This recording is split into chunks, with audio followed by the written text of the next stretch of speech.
இது வந்து ஒரு ஸ்பாயிலர் ஃப்ரீ ரிவ்யூ.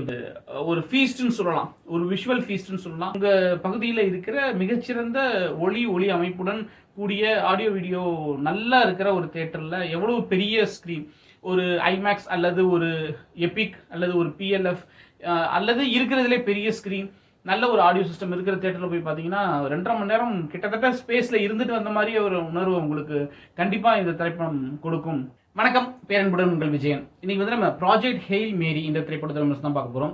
இது ஒரு ஹாலிவுட் சயின்ஸ் ஃபிக்ஷன் திரைப்படம், முக்கியமா ஸ்பேஸ் அட்வென்ச்சர்னு சொல்லலாம்.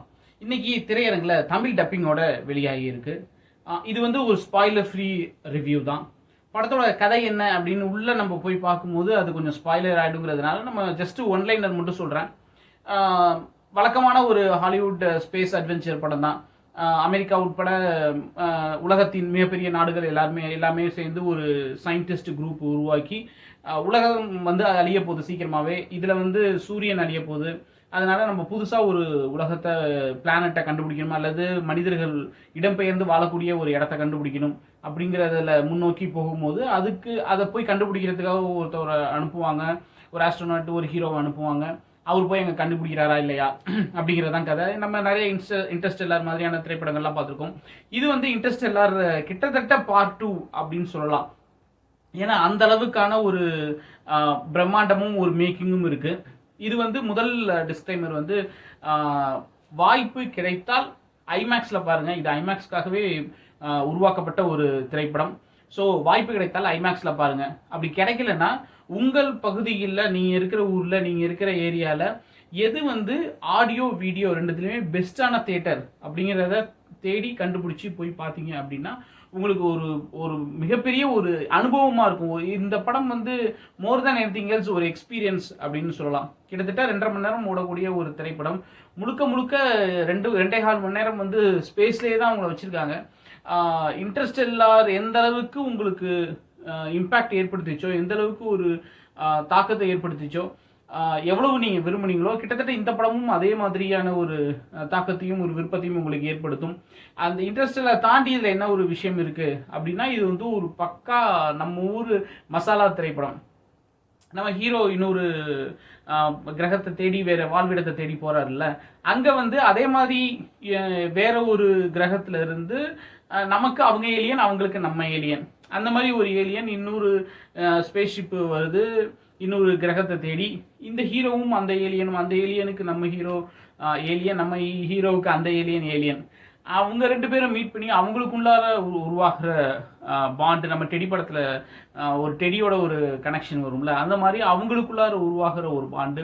அதுக்கான எமோஷன்ஸ் எல்லாம் வந்து நம்ம ஊர் தமிழ் சினிமாவில் எப்படி கசக்கி புளிவாங்களோ அந்த மாதிரி எமோஷன்ஸை வந்து நல்லா கசக்கி புளிஞ்சிருக்காங்க.